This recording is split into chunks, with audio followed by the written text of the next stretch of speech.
Welcome to Awareness to Action, where you'll discover how possibilities become reality with me, Joan Marlow.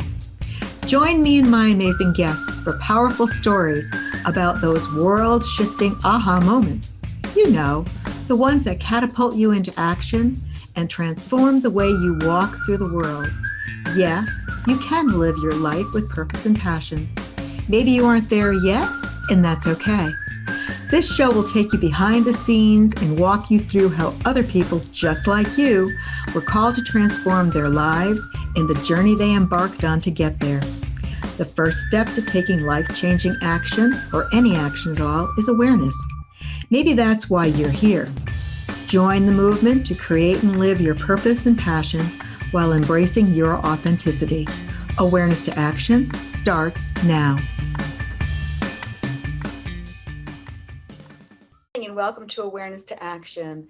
And I'm Joan Marlow, and I am beyond excited. I'm always excited about my shows, but this one I am beyond excited because we look at the best laid plans, and sometimes the best laid plans can just go away because something amazing has happened. It has to do with awareness. So my guest today is Leah D'Ambrosio. And Leah and I had never formally met. I took a class with Leah years and years and years ago in my Reiki journey. And it was another life changer for me. And it was related to doing Reiki with animals. So as you know, before I introduce Leah, I like to start my shows by sharing our common conversations and our common words so that we have an operational definition to work. So today when we talk about Reiki, and I might have touched upon it before, and I don't know if you visited my website, which is peacefullyhealing.com, but a main portion of my business is Reiki. I'm a Reiki practitioner, I'm a Reiki master teacher, and I also incorporate some animal Reiki in my business as well. But what Reiki is a spiritual, it's a modality, it's an alternative modality that uses spiritual consciousness, whereby it's always the intention is to support the person that you're working with. And what happens is, as a Reiki practitioner, with those thoughts, because so much of it happens up here, the energy from out here comes through me, goes out my hands, and is drawn into whatever it is I'm sharing it with. It could be a person, it could be my food, it could be plants, it could be trees, it could be animals, it could be whatever. And the Reiki is innately intelligent, and it will go to where it's needed. All I need to do is step out of the way and make it happen. But the beauty of Reiki is that it also has lasting abilities and lasting powers. And what it does, it helps people and helps animals feel such a deep sense of relaxation that their body's natural healing abilities kick in. That's where Reiki takes over, and we get out of our heads and get out of the way, and we just let it happen. So today we're going to be talking about Reiki being used with animals and what that means. And again, combining that whole sensation of, again, our standing out of the way and allowing the healing to take place through Reiki. So I'm fortunate to have Leah D'Ambrosio with me. And let me tell you a little bit about Leah. Leah spent her entire life with and around animals, from horses, dogs, cats, and fish to the more exotic species such as tigers. Yes, you heard me right. And she's got tiger stories, snakes, and raptors. In 2007, her love of animals and desire to serve them led Leah to discover Kathleen Prasad and her unique method of animal Reiki. Leah and Kathleen had immediate synergy, and from their shared desire to help shelter animals, along with Kathleen's vision, they created SARA. So in 2008, SARA was founded, and SARA stands for Shelter Reiki Animal Association, SARA, S-A-R-A. Since that time, they have grown SARA from 28 members to over 400 members, and that's across the world, throughout the world, who have helped support thousands of animals through the power of meditation. So think for a moment about the life of an animal in a shelter. What would you feel like if you were put into a shelter. And I'm sure some of us felt it that last year during the whole, go to your room and stay put during the pandemic. So just think about what goes on with animals and how in control we think we are with those animals. So again, let me introduce Leah and welcome her to the show. Leah, thank you for being here.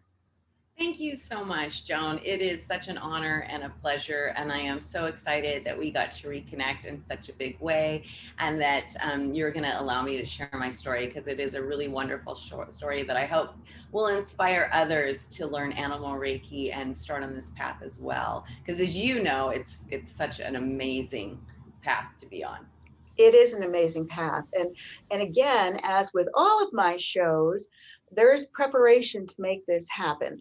And so I spend chunks of time with the folks that are my guests to gain their insight and to learn. And I always, and this could be weeks and weeks and weeks ahead when the show is going to take place, just so I can get my head in gear, they can get their head in gear. We put together the information to present to you. And then I usually touch base a couple of days before the show happens. So this time, I mean, Leah and I were sort of on a path we thought we were going to go a certain way. And then last Monday occurred for me. I took a day off and I went kayaking. And I kayaked in an area that's called the Lower Salt River, and it's in the Tonto National Forest in the area of Mesa, Arizona. And as you'll be seeing, we're going to be passing along little clips of what I experienced. I was in and amongst a herd of horses, and I saw dozens of horses that day, and they are just so at peace. And at some point in time in my video, if you go to my Facebook page, you'll see the whole video. And somewhere along that way, I just said, oh my God, I'm just feeling so serene. And my aha was that I felt my blood pressure drop in a healthy way. And it was just this feeling of complete serenity. And so later in the day or the next day, I decided to send Leah the video. Well, Leah went crazy. And we went off on a whole tangent about the direction of this show and to talk about that experience, my personal experience with the horses and the message that they are sending to me.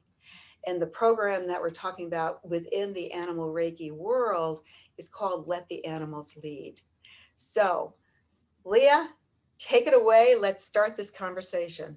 Yeah, so first of all, there's a huge difference between human Reiki and animal Reiki. With humans, if I'm going to sit with you, Joan, and you know this, if you're going to give a Reiki treatment, you're going to talk to the person, you might do a lot of touch. You might even, I know some Reiki practitioners use crystals, they use singing bowls, they use angels, they use a lot of different things. And we humans really like that, right? It makes us feel like, oh, there's even more coming to me, more.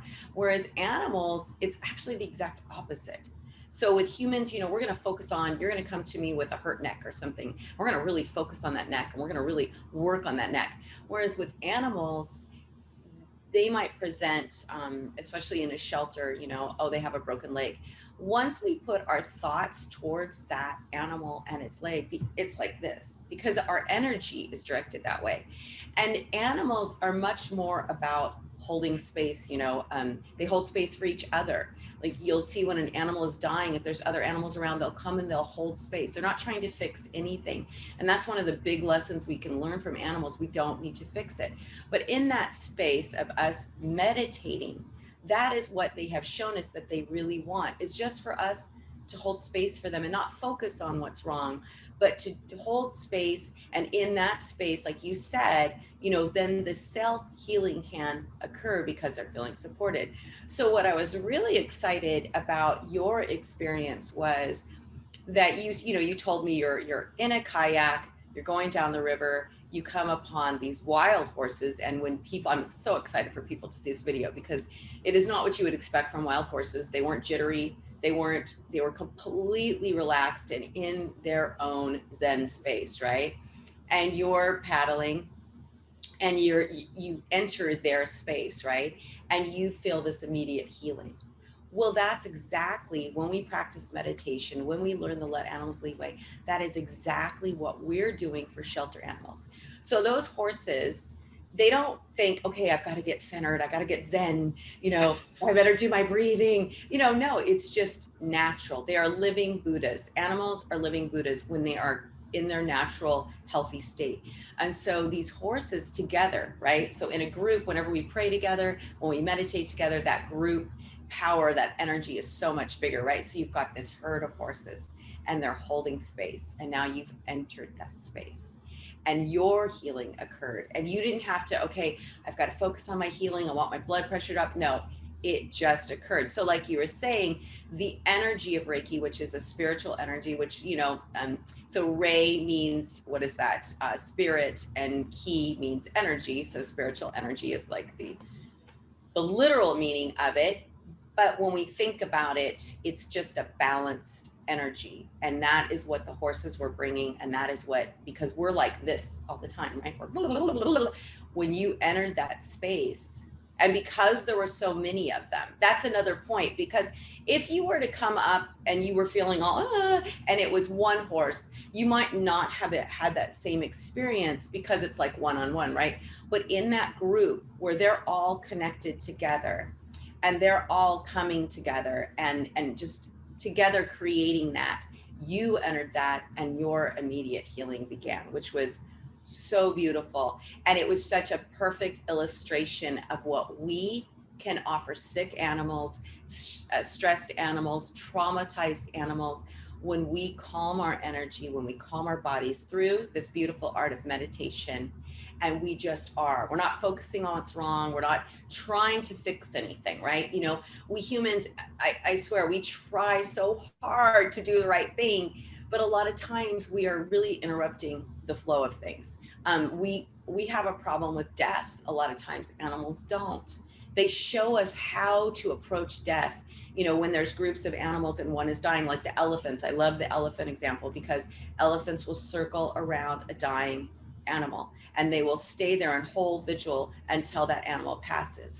And that's really huge. I mean, that's a huge thing that animals show us, but instead we're always like worried or crying or upset because it's so hard for us to say, you know, goodbye or to let go because we also have regrets. Well, animals don't have that. So it's really beautiful to experience what you did, and so rare, right? Because how Oh, many times do we gently approach a situation, right? Because even if they were in a pasture, you might have come up to the fence and started talking, but because you were in your kayak and you're floating by and they're there and you're very, you know, respectful of them and being wild and being in their own space, that this then happened. And I just love that.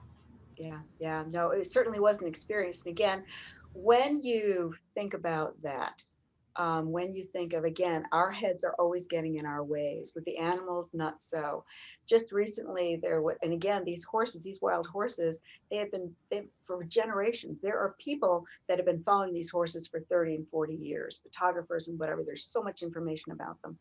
And just recently, a mare had died, and she had like colic and she died, and the pictures that they had of her as she was sinking, and again she was right in the water sinking, her latest little one was next to her, and it was powerful in and of itself. But everything you said as far as that level of, they were holding space, and there were other horses around her calmly just holding space and letting her drift off. It was pretty amazing. So Well, and I want to comment one little thing on that is, so as humans, our first, when we hear the little baby was by the mom is dying, our first indication is, oh my God, oh my God, and no, that's so sad. Okay, yes, that might be the situation, but the other part of that is this little horse was able to say goodbye to her yep. mother, was able to see her mother passing, felt the support of the herd around her, right? So it's not as traumatizing and it's not even bad. I mean, animals show us that, you know, she was able, what was really wonderful is she was able to say goodbye. You know, a lot of times in the animal world, we'll take an animal to the vet and they'll either euthanize and the other animals don't get to say goodbye. So it's really important to let animals just hold that space. And sometimes they'll hold space days after the animal is passed. I've seen that before. And they just hold that animal and they say goodbye when they're ready. And then when they do let go, it's like, okay, it's a closing door. It's fine. It's not to say they don't miss that animal when it's passed, but it's not how we view it. So I just felt like it's really important to kind of That's know very, that very it's true. not sad. It sounds sad, but it's really not when you consider everything that was happening. Well, let's take a moment and take a break and then come back and continue this conversation about what the differences are between the animal Reiki and the human Reiki, and as well as looking at the amazing things that we are seeing that meditation does for both of them and us. Be right back.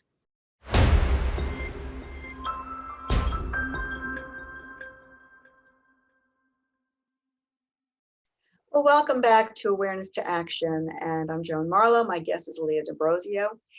And typically in my shows, on my shows, we're talking about the aha moments of that transformation for us personally. And for Leah, like myself, I mean, my background with animals is very similar. I mean, my first kitten was when I was like 4 years old, and whatever, and on we go, and for this love of animals and appreciation and respect for animals, oh so much.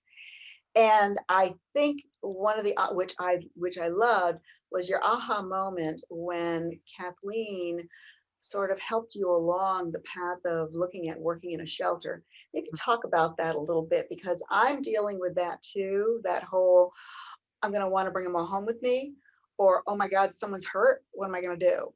So talk about that a little bit. Yeah. So, I've always worked in the corporate world, but I've always loved animals. And so I really wanted to find a way to volunteer to give back to animals. But I was always like hesitant to go into a shelter because every time I went, I would just cry, right? It's also sad. You can't take them home. You can't save them all. And you really start to feel helpless. Well, when I first took my level 1 with Kathleen, I apologize. They're doing construction next door, so I apologize for the noise. But when I first studied with Kathleen, I told her that I want to go into shelters, but I just didn't have the strength.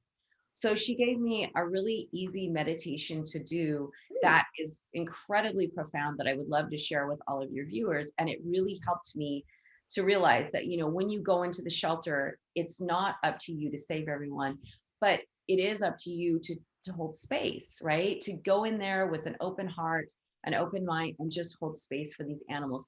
Because the reality is these animals, it's more important for them to be seen, to be heard, to be loved than to be saved. Because you can have, food, water, shelter, exercise, training, all these things.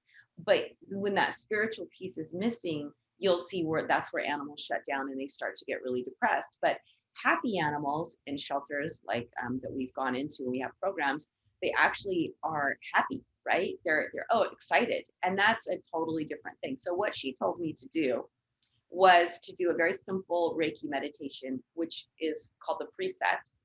And the precepts, they sound like affirmations, but they're really more like instructions for life. So the precepts are for today only, which is a very Buddhist concept, right? In this moment right now, which is all we have. Yesterday's gone, tomorrow isn't here yet. We only have this very moment. So in this moment for today only, do not anger, which doesn't mean never get angry. It just means don't hold on to your anger. Do not worry. Same thing. Don't hold on to your worry. You can acknowledge it and then let it go. Be humble. And that, means to be without ego and to not think that you are the smartest person in the room, right? And to be honest. And what that means is to be honest to your true self, right? Don't try to be someone you're not. Be true to your own self and have compassion for not only for other people, but for yourself. So when we look at it as a whole, for today only, in this moment, do not anger, do not worry, be humble, be honest in your work is another way of saying it, and show compassion to yourself and to others. Well, in this moment, we can be all those things. And let's say something happens a moment from now and we get angry, right? We can bring ourselves back into that space of compassion for ourselves. And so it's kind of a circular motion, but it's a very powerful meditation. And you just say it 3 times in the morning, 3 times at night, or you say it, like for me, it was getting ready to go into the shelter. And what that did was it helped me let go of my anger, because you see abuse cases. It helped me let go of worry, and it helped me to really be true to myself, which is someone who wants to work with animals, who respects and admires animals, and then to show compassion to myself and to others, right? Because you will come across others who may not have the same viewpoint as you towards animals, and the best thing to do is you just show love. So with the animals, what that does is, when I would do this meditation, whenever I'd feel myself going out of balance, I'd bring myself back. What the animals start to feel is that I am this person that's just like the sun, right? It's just this beautiful light. I don't have anger. I don't have worry. I'm honest. I'm humble. I have humility, and I'm compassionate, right? And that's what they feel. When we're worried, our energy is like, zzz, and they're so sensitive to energy, right? That's how they communicate. That's how they learn to navigate their world. And we're so deaf to energy, right? So we aren't as tuned into it. So we come in and we're worried about our bills and blah, blah, blah. We're like this, blah, like Tasmanian devil when we come to an animal. And of course they're going to be like, whoa, that's too much. Or we're angry. Like, let's say we're angry at what they've gone through. That's another really negative emotion. They feel the anger. They don't know why we're angry. All they know is they're feeling anger from us. So a lot of times with human Reiki, that they convert to animal Reiki, the reason it's not as effective for those Reiki practitioners who may be listening is because of the focusing on what's wrong, the insistence on hand positions, instead of going inward, letting go of our own crap, like the horses, right? And just being that pure spirit, that pure, unattached, non-judgmental, just in the moment and enjoying the space. So when I sit down with an animal, I'm always, thank you so much for being you, and I hope you don't mind, but I'm going to sit here, and I will sometimes just turn my back so they know I'm not expecting anything of them, and I just breathe and let go and just get into that meditative space. And I always ask the animals for help, because it's not natural for us to meditate, right? A lot of times we think we're meditating. I don't know if you know these women, Joan, that I saw them a lot in Silicon Valley, right? So they're all, I do yoga, I meditate, and they're the biggest a-holes you're ever going to want to meet, right? You are in adult timeout. You are not meditating. But the animals show us. So when we go into that space, and I ask the animals in the shelter, please help me to get into that space. And that seems counterintuitive, right? I'm supposed to be there for them. They immediately are like, oh, we never get asked. We never get asked for help. I would love to help you. And then in that space, it's like, okay. And we all start to calm down. And we have a really beautiful video on our website of Kathleen in a shelter, and you'll see the dogs are all. I was going to mention that. Yes. Yeah, but then please give which website is it on? That's on the Shelter Animal Reiki Association.org. We are at .org. Yeah. And it's really beautiful, because that's all you have to do. You just have to let go. But we want to fix, right? We want to do. And the thing is, the animals show us we don't have to do. In order to be really effective, in order to help them heal, in order to help them grow, we just have to let go and be that sun of just beautiful energy sitting with them. And then they connect to us, and then other dogs in the shelter connect, right? And then people connect. Yeah. And that's a really amazing thing. Saying these precepts are probably the most powerful thing you will ever experience if you do it. Like, if you do it 3 times in the morning, 3 times at night, for 30 days in a row, I'm telling you, it is life-changing. I used to be a little bit of a rageaholic. Like, things would set me off. I get so pissed, so upset. This is the end of the world. And now it's like, that happened. Okay. And it's not to say I won't get upset, but it's like, okay, I can let this go for today only. Right. And I know that everything's going to be okay. Everything works out for me. And that energy always brings good. Right. So it's, when we're doing the meditation for animals, because that's the driving force. That was the driving force for me, right? I'm doing this for animals, but really the byproduct of that is that I found inner peace, and the animals have taught me so much. And working with tigers in Florida at a wildlife sanctuary was literally life-changing. And I'd love to share a story, if we have time, Joan, about that. Well, let's go back a little. Let's go pick up some of the things that you just spoke about. Go right ahead. And again, I mean, for those of us that have our animals home with us, yeah, we know, at least in my world, my girl knows when I'm off. My Cali girl knows when I'm off. And she will come around to help me and support me. And I have heard over and over again when people are when they've got cancer, the animals will take on the cancer. I have clients that experience that. The husband had stomach cancer and the dog kept sitting on the man's lap. And the doctors were involved in saying there's some interesting stuff going on here. And then when the man did pass away, the dog ultimately passed away and he had taken on so much of this cancer. And they feel for us because at least our domesticated animals feel for us so strongly, and they want to please. And even if they are hurting, they won't show us that they're hurting either. And that's some of the confusion being a parent to an animal, being a cat mom. It's like, I wish you could tell me what was wrong with you, but we don't know that. Because they're not whiners like us, right? Like we're all, oh my gosh, I have a pain. Yeah. Oh my gosh, I got it. And they're not, because it's just a part of, okay, oh, I've got a pain. And I'd love to say that too about like the cancer and about the animals is that, when you have cancer, people look at you like, oh, Joan's got cancer. Now she's Joan with cancer. You're still Joan, but now people see you as Joan with cancer, right? Mm-hmm. So animals are the same thing. You see an animal with mange, oh, that animal's got mange, that animal. We have to see with our heart, with our heart eyes, and see that person. I remember when Kathleen had breast cancer. I was one of the few people that just saw her still as Kathleen. Yeah, you've got this, but we're going to beat it, right? And we laughed and she beat it, and she's 10 years cancer free now. But a lot of it was not going down that hole of, oh, she's Kathleen with cancer, oh, that person. And that really taught her a lot, but also me, from seeing what was happening to her. When we go to animals and we're like, oh, you're sick, oh, let me try to, they don't want that. They want us to be like, oh, I'm so excited to be here with you. And could you help me meditate? Because they're still useful, just like I'm still useful if I have cancer. You're still useful if you have cancer. You're still the same person. You just have this thing, right? And so, and also what animals show us is their minds are expansive. They're not zoned in on a healthy animal, I should say. Okay, we know traumatized animals. Animals, they're expansive. When you're expansive and there's a problem, and this goes back to the pain, right?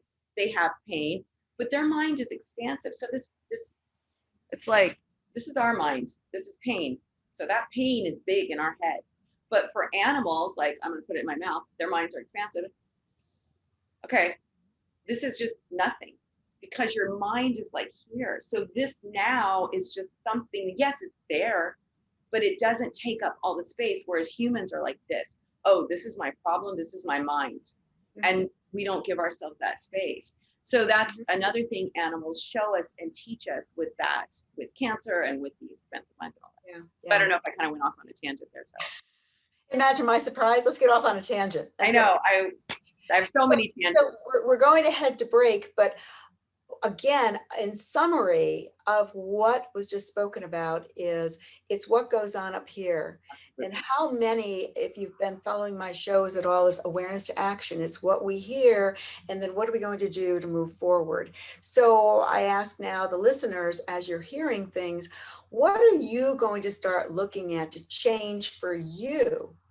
Whether you're with animals or not with them, and then if you have animals, think about how you're approaching them as well. But it's all about what goes on in our heads that serves our bodies as well as serve the things around us. So let's take a minute and go to break. When we come back, let's talk a little bit more about how you bring Reiki into your life. We'll spend a couple minutes talking about that.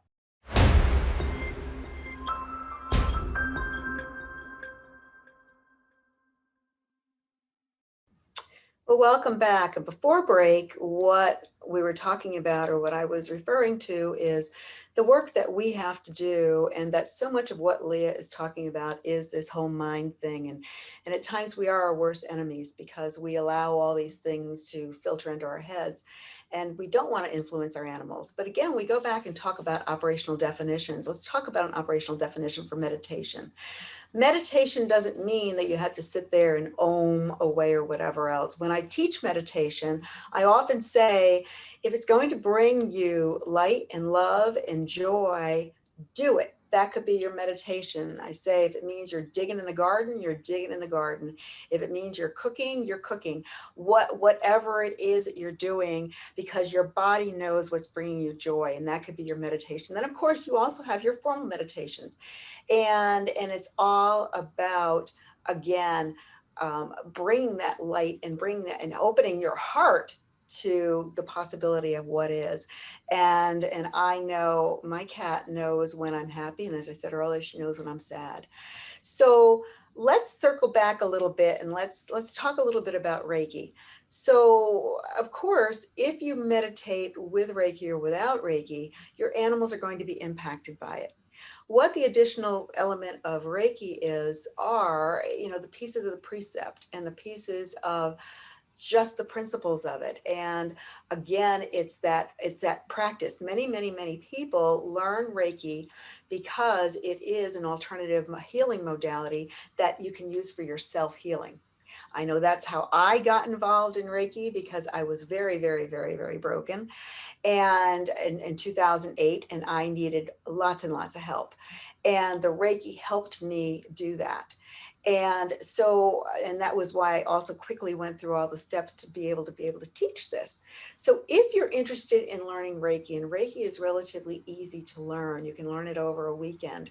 Again, I teach Reiki in 1 and 2 together.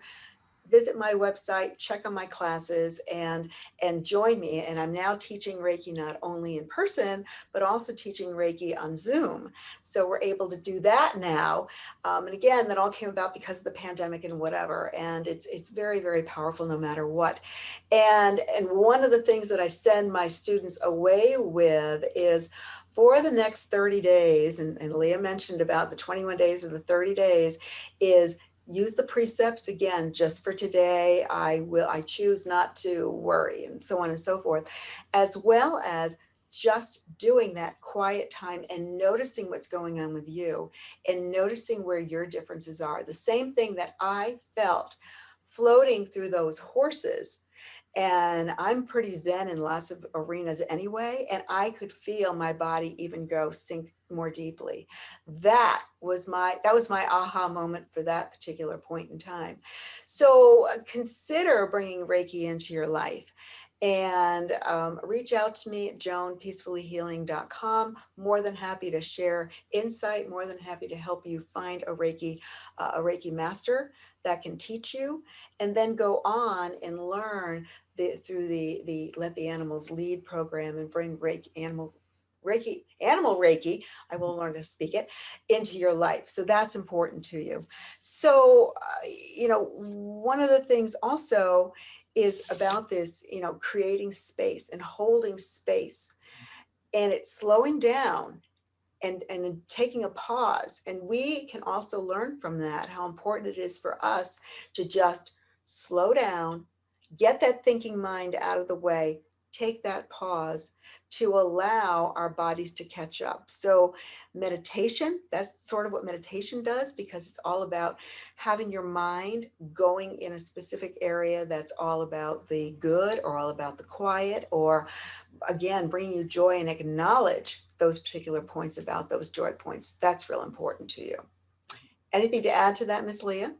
No, I mean, I think that, people think meditation is so hard because Mhm. they want to do that, quiet time, namaste thing. But really, it's walking your dog. That's a meditation. If we can just focus on our breath and focus on our steps, being in a space of gratitude is a meditation, a really powerful meditation. So yeah, no, I 100% support you. And yeah, definitely when you were floating down, first of all, floating in a kayak on the river is meditative, right? Isn't that beautiful? But then you had the added gift of having these horses holding space, and you Mhm. got to float through that. And that was just amazing for you, because you also got a healing of low blood pressure at that same time, which is so cool, right? Low, But it's low, also low blood pressure, clarity of mind. clarity of mind, And clarity of when I mind. got off the river, I had all this energy. I mean, energy and focus. And Yes. again, the lessons that we get in our lives come in a variety of ways, and we never know. We've got to be aware of these things all the time. And like on the river that particular day, we saw dozens of horses. There were tons of these herds. And it was just very, very, very powerful. So, No, absolutely. And I think that, it's really being open to those experiences, because I think those experiences are all around us, mhm. but we have to be open to that experience. And a lot of times we're not. We're really closed off. You could have been just kayaking and just, kind of in your own head and not been open to that. So it's another, Which is what we have a tendency of doing at times. right. And even when you said about walking your dog, I mean, I know folks that walk their dogs and have their ear pods in, or they're doing that or whatever else. So again, so would that be a recommendation? Does the dog sense that you aren't focusing? Are they They're absolutely sense you're not focusing. because they know you aren't fully there, so they'll Absolutely. stop when it's essential to stop? And would it serve more or serve at a higher level if you weren't multitasking and listening or whatever? I'm just curious now that I just brought that up. Absolutely. In fact, we just had a meeting about this, because some of our members are fosters and they work with shelters, and they were talking about the importance of presence. Because if you're on your phone, or if you're listening to a book and it's interesting and your dog knows you're disconnected, and then will, do things they're not supposed to, just like children, right? Because they need that kind of guidance. And this lady experienced her dog got away from her and got hit by a car, but she was on her phone, and so it really is important for us, but it helps them to feel connected and like a team, right? We all want to feel in a partnership, and animals are no different. So when we can, even just listening to calming music is nice. If you have to listen to something that calms you and brings you down and then makes you more connected to your animal. Yeah, I really recommend that. I couldn't agree with you more. So some of the, if listeners, if you go and visit the shelteranimalreiki.org website, you will see some headings that relate to some of the meditations that are as part of this Let the Animals Lead. Is a meditation that takes the animals or supports the animals in moving from sadness to happiness, from overwhelm to confidence, from suspicion to trust. And when you think about what happens to an animal when they go into the shelter, or when they are spooked by horrible things happening, I mean, the fires that are going on, et cetera. So we're talking about the wild animals that are out there. And just to know that there are certain things that we could do along that line is very, very helpful to them. So, and again, it's all about transforming the animals and helping them in their transformation of who they are. Yeah. And that's real important as well. So Leah, we're going to go to a break again. Want to tell the spider story? Yeah. So I was sitting meditating, and I thought I'll sit underneath a spider, and all of a sudden I felt this warm, just like, and I don't get visions or anything, it's not about that, but just red. And this little, daddy longleg was up in the corner, just so tight, just so upset before my meditation. And I thought, I'm super scared of spiders, but I'm just going to meditate and see what my energy does. And halfway through, like 15 minutes in, he's literally like, his one little leg is barely attached to a web and his whole body is full. And he is completely blissed out. And I thought, wow. So, it doesn't even have to be, you don't have to be with your own animal. You can be anywhere and feel that support, because I really truly believe that spider connected to me when I felt the warmth and I saw red, and I just really felt that connection. And in that quiet space of meditation, we can really deeply connect. It seems counterintuitive because we're so passive, it's quiet, but that's when the deepest connections happen. And as again, I think about the title of the show, Awareness to Action, and my hope against hope is, as we share these points of awareness and give examples of what the actions are, and again, so many of the actions are circling back around for us to simply learn how to be versus doing, because our animals are kings and queens of learning how to be. So if as you're looking at, if pictures are floating in front of this screen right now for you, the one picture of the cat with the little paws up in the air, that's my Callie girl. And that is the position that she takes if I am recording a meditation for a class or whatever, or put on my YouTube or whatever. So she comes running in and she assumes a position on her back, the paws go up in the air. As well, it happens if I'm listening to a meditation, she comes in, sits right next to me, no matter where I am, or she doesn't sit on my lap. She sits around me somewhere. And again, assumes a position, the little paws up in the air and whatever. So, and again, teachers, animals are our teachers. And we've got to listen to that. So again, the actions are, what are you doing for you that again helps the greater good and also helps you to heal animals as well as helping animals to heal you, because it can be a wonderfully symbiotic, coordinated relationship. So that's real important for us. So again, we've got another break and we're going to come back, and Leah's going to share a little bit about how you can reach out to her, a little bit about what the giveaways she's offering as part of this show, and then we'll talk from there. Thanks so much.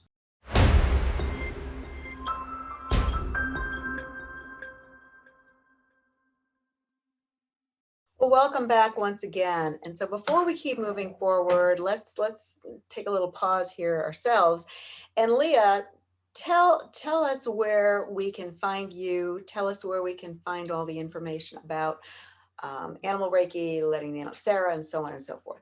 Yeah, absolutely. So our website is Shelter Animal Reiki, and Reiki is REIKI association.org. And you can go on there. If you're a Reiki practitioner and you want to learn animal Reiki, you can take a class with me through that site.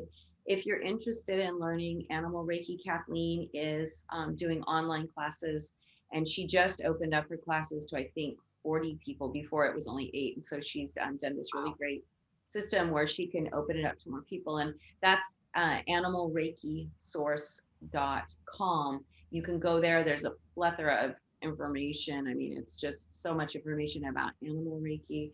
And then, yeah, I mean, I think that our Facebook, you can find us on Facebook, Shelter Animal Reiki Association, and you can find Kathleen there too, Animal Reiki Source. And I encourage people to visit both because we share different information, but it's always about animals and how you can support animals and how you can get the support from your animals at home, because they always want to support us. And that's so lovely. We have our own little living, breathing teachers at home, which is so wonderful. Yep, by all means. And of course, share a little bit about what you want to do for the giveaways for our audience. Absolutely. I'm so excited to be able to give away some gifts to your listeners. So I think that we decided that the first person that reaches out, and I guess if everybody comes in time, there'll be a drawing, but we will give out Kathleen's really wonderful book, Reiki for Dogs, that has some meditations in there. And even though it's called Reiki for Dogs, it really is meditation with your animals. And then we have a 21-day meditation. So the meditation challenge, and that is with the precepts, which is really exciting.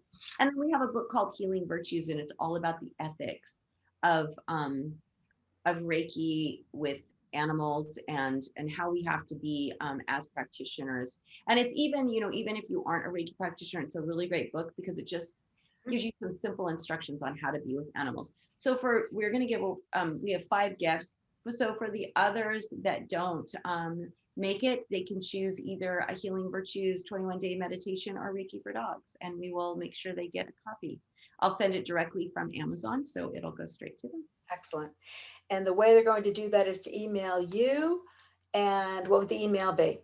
So the simple, well, it's not a simple email. It's Leah, Leah, at shelter, And that's SHELTER, animal, ANIMAL, Reiki, REIKI, and then association spelled out .org, O-R-G. Okay. And we'll include all that in the show notes and whatnot. And I've got that in the description. We can handle that. And if you get confused, reach out to me and we'll take it from there. Joan at peacefullyhealing.com. So, in looking at all these pieces and parts, and looking at the power of meditation and bringing meditation into your life, it's just so it can help you, it can help your animals, and that's what's so huge and so important for you. And You don't have to take up a particular model of doing things a certain way. And it's all about, what's going on up here. So looking at, one of the questions that we had in there, we've talked a lot about human Reiki and animal Reiki and why they're so different, but the difference between meditating alone and meditating with animals. And can you share that in light with your tiger story? We have to tell your tiger story. Oh, yeah. So every year for the past 11 years, we've gone to Florida to a wildlife sanctuary called the Care Foundation. And she rescues all kinds of different wild animals, tigers, bears, everything. So we went there. It was the first year, and I sat down and did the preset meditation with these two tigers, Tigger and Pumpkin. And it was literally like a medicine ball to the chest. When they connected with me, it was like, oh. But the interesting thing about tigers is that they're very generous. But at the minute your mind goes somewhere else, you're like, bye. Which is why I always encourage people to meditate with horses, meditate with wild animals, because when your attention starts to go somewhere else, they go, nah. And tigers, unlike horses will come back and they'll say, okay, as soon as you go, okay, got to get my mind straight, they'll come back. Tigers, no, come back later today or tomorrow. We're not. And they're great teachers. And it was just such an amazing thing. And I came back a year later after meditating with them, and it was the most amazing thing because I had only meditated with them for like an hour over 3 days. And after meditating with a year, I came back and they were like domestic cats. They were chuffing. They do this when they see a friend, and they were rubbing against the fence. And from that time on, I could call them by name and they would come running to me, through a fence. Wasn't with it, but it just showed not jumping on you. Yeah. No. But it showed me the power of meditation. When we put our thoughts to an animal and bring them into our heart, they feel it immediately. And I think that that's really important to share, because even negative thoughts, when you're worried about an animal, they feel that really intensely. So, just always look at your animal. But if you're worried about anything. So again, exactly. we're getting to the close to the end of the show here. And again, I think the constant resounding message here is take care of what goes on up here. Absolutely. Take the time to do some kind of meditating, to find your joy point, to be quiet, and to then notice what the difference is. Surrender to it, accept what's happening, but always think about your thoughts and that you're impacting more than just you.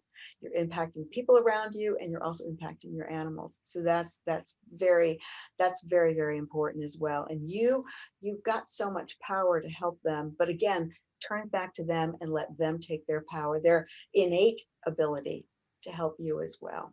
But Leah, I can't even begin to say thank you. This has been a joy. And I'm so excited. And I'm now off to fill out my form to go and go work at my shelter down the street. And now I'm brave. I'm not going to go and want to adopt all of them. No, you don't need to. They don't need that. But I will say, I am a lazy person. That preset meditation, that is the best hack. If you want to get centered, no matter what you're doing, no matter where you are, use that preset meditation. It's true. It's true. Well, thank you so much, Leah. Again, the joy. Thank you for re-energizing me to go out and do more and to be more out there for all the animals in my life, because they truly are our teachers. Thank you so much. Namaste. Namaste. Thank you. And again, thank you, guests, for being here. Thank you for joining this Awareness to Action episode. Join me next time for more inspiring stories that will shift your perspective and allow you to see pathways toward a more fulfilling life. It doesn't come overnight, but with a positive outlook and a will to keep moving forward, you will get there, and it will be worth every twist and turn along the way. A willingness to learn from this experience is key. If plan A doesn't work, remember, you have plans B through Z to continue your journey. With each adjustment, you're one step closer to turning a possibility into a reality. For more information about me or to work with me personally, visit peacefullyhealing.com.